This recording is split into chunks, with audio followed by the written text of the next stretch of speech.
In this video we are going to look at the move d4, which is, I believe, called the Middle Gambit. After e takes d4, we are going to look at c3 and queen takes d4, but let me first mention the move knight f3, because this could be quite annoying for players who play the Petrov. The Petrov goes as follows: after knight f3, here white usually goes knight f6. This is not on our repertoire, but many players on the white side who play 1e4 really don't like the Petrov, and if you could manage to avoid it this way, with move knight f3, knight c6, and then knight takes d4, this would be very unpleasant for many Petrov players, because suddenly we are playing a Scotch game, and I believe that the Scotch is quite a serious opening.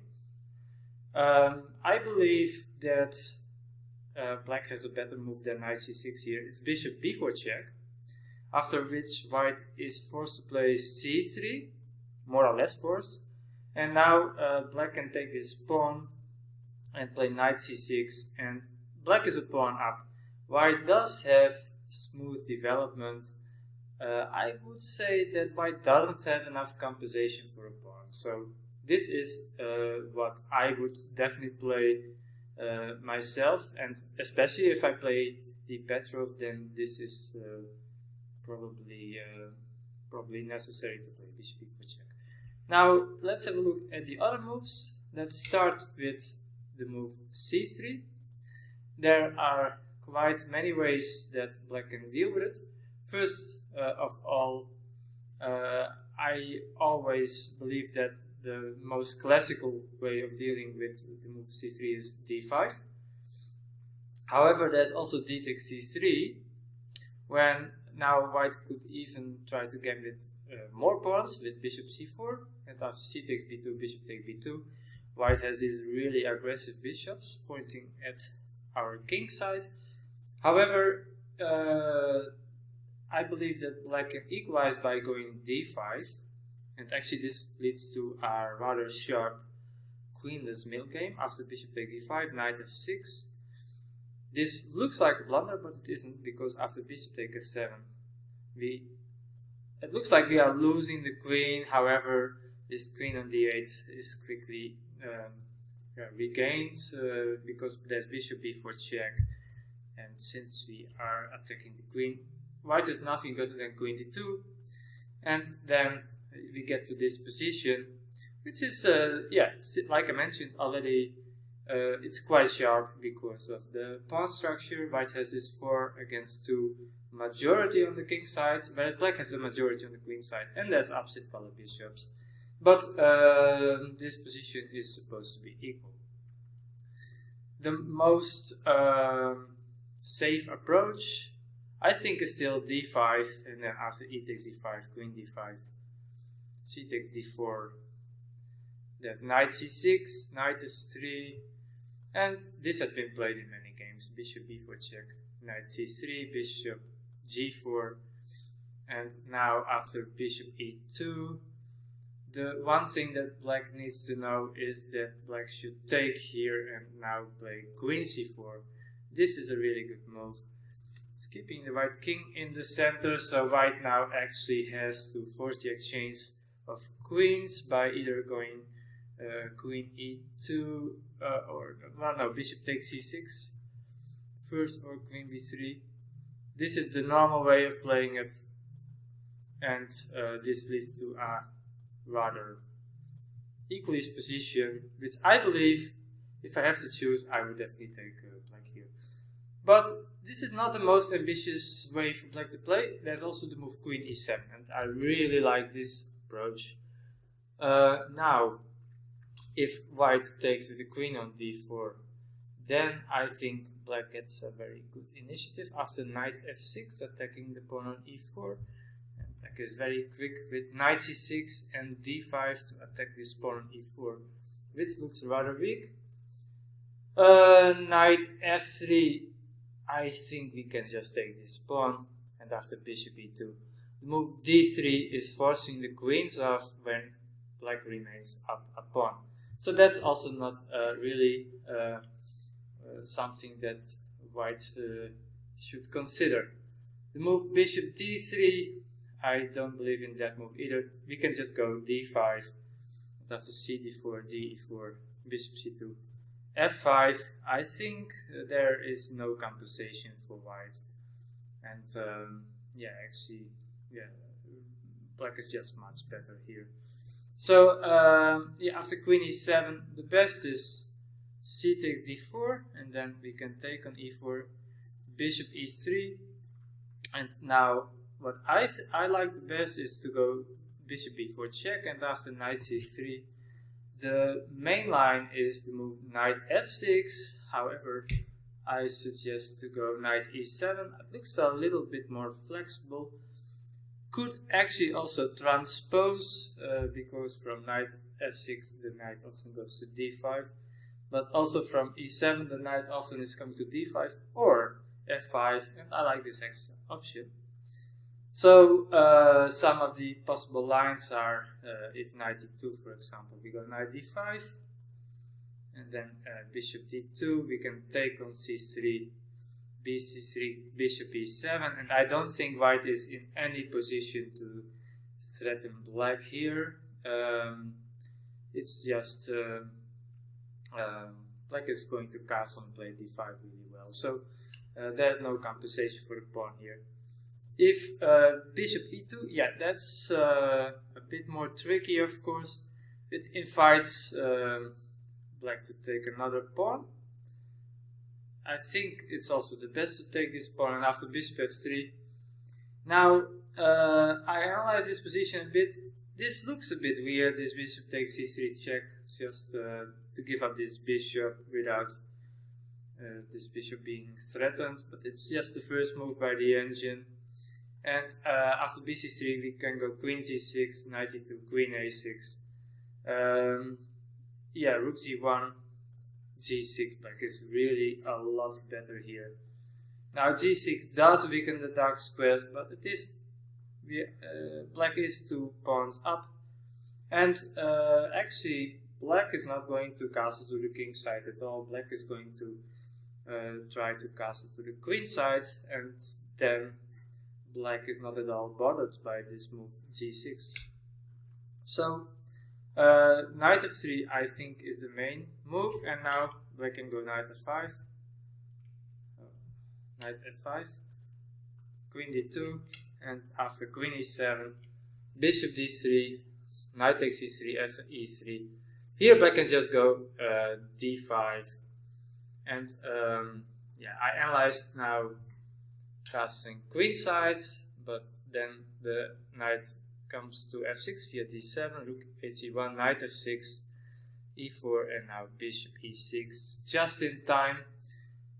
Black also retains this option of castling to the queen side, so yeah, that's makes black more flexible, of course. So and e takes d5 can just be answered with knight takes d5, so no problems for black here at all.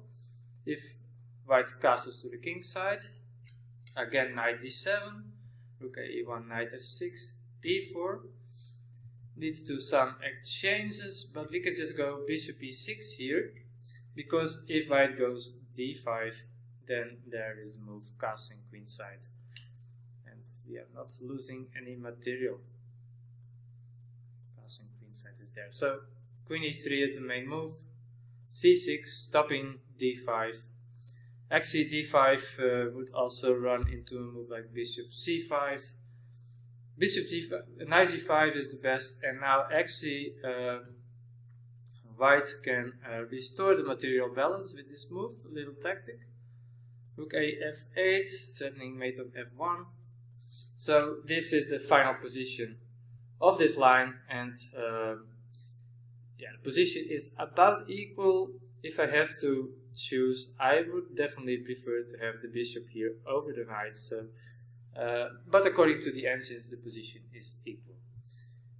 So that is the move queen e7. But if you like the alternative, more d5, yeah, that's also completely playable.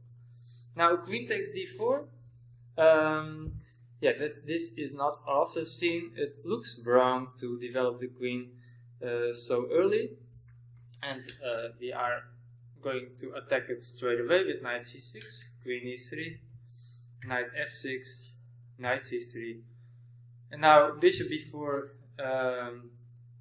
is pinning the knight.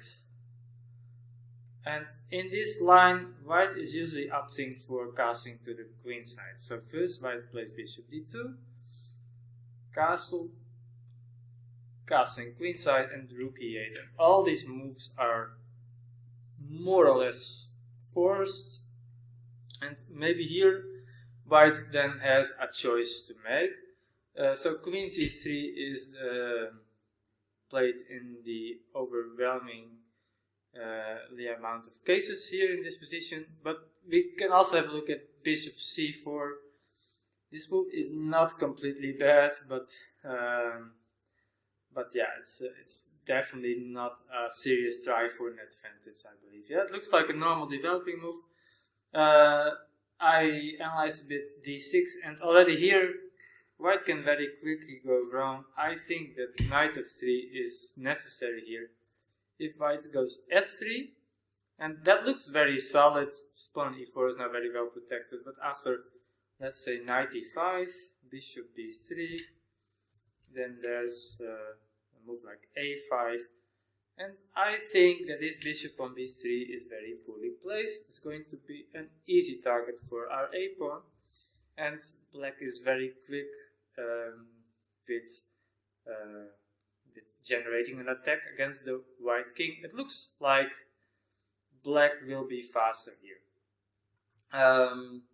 So maybe the bishop should go to e2, but in that case the queen on e3 is misplaced. There's bishop c5, queen c5, and now c6. And now, at first I was worried a bit about knight a4, because I don't want to give up this dark square bishop, but there's the move bishop f2. Actually now black is threatening to win the queen with the move h6 followed by knight c6. So queen on g5 is in quite a lot of trouble. Therefore queen c3 is a better move, but then black plays b5. And again, I believe that black will be faster on the queen side than white will be on the king side. So bishop c4, d6, I don't think f3 works. Knight f3 is a better move. Then black can just go bishop e6, and I think that yeah, black is just very solid here and will have good counterplay against the e4 pawn. For example, bishop d3, then there's bishop c5, queen e2, bishop g4, pinning the knight, and there's moves like knight d4 in the air. So black is slightly better. Another move is f3. Well, here I think there's d5, and now black is threatening to win a piece with d4, so white has to move the queen away, queen f2, then d takes e4, bishop g5, now bishop d7, and here, yeah, black is in great shape. I think that the most dangerous move looks to be knight d5, but in that case, actually, black can play the move e3. And after knight takes e3, bishop c5, my engine already believes that black is completely winning here. And if bishop take e3, then we can take on d5, rook d5, and now queen e7. Again, black's advantage in development is just too much, so black is winning here. That might look like bishop f6 is a good move, but here I believe we can just take with the queen on f6, because after rook d7, bishop c3. This position is also just very, very bad for white. Then again, I think that maybe knight e2 is the best move, but here black has a little tactic. Knight to g4, the bishop on g5 is undefended, so bishop take d8 runs into knight take f2, and after queen h4, black can just go f6, and f takes e4, we go f takes e5, and after bishop d2 there's e3. bishop e1, and now knight ge5, and black is just better. So yeah, all the alternatives to queen c3, with the exception of maybe bishop c4, lead to bad positions. Queen c3, like I mentioned, is played probably in 80 or 90% of the cases. So here we can now take the pawn on e4, knight e4, rook e4, and now if white goes c3, then black goes bishop e7, and here my main move is f4. Now if knight f3 here, I think that rook a4 is very strong. We are attacking the pawn on a2, and if white starts defending it with king b1, then here we play the move d5, and actually again the queen on c3 is in a very bad place. We can go rook c4 next, and the queen has almost no squares. If white goes bishop f4, then actually black goes h5, with the idea of going h4. My main line continues bishop takes c7, bishop f5 check, bishop d3, queen d7. So material is now equal, but white's pieces are coordinating very badly. The bishop on c7 is actually in trouble, and again I think black is just much better here. Then if white doesn't play king b1 but goes bishop d3 straight away, then d5 is a good move. Bishop f4 can be answered with bishop d6, and after the exchange black is still a pawn up. It's not the most beautiful pawn, but if anyone is better, it should be black. So f4 is the main move, and here I think black can just go d5, and after bishop d3 there's a really nice exchange sacrifice. Black can just go bishop f5, because if white takes on e4, then after bishop take e4, I believe that white is too vulnerable on the light squares. We could go for queen d7, knight a5, and then try to get the queen to a4. Actually, yeah, it's not possible to take this exchange. Maybe white should prefer to develop, but then again, black can just play queen d7. Now the bishop on f5 is protected, so the next move, black could actually move the rook away to a4. And again, I believe that black has the better chances. So with that, we conclude the coverage of the move to d4. As you see, it all looks very fine for black.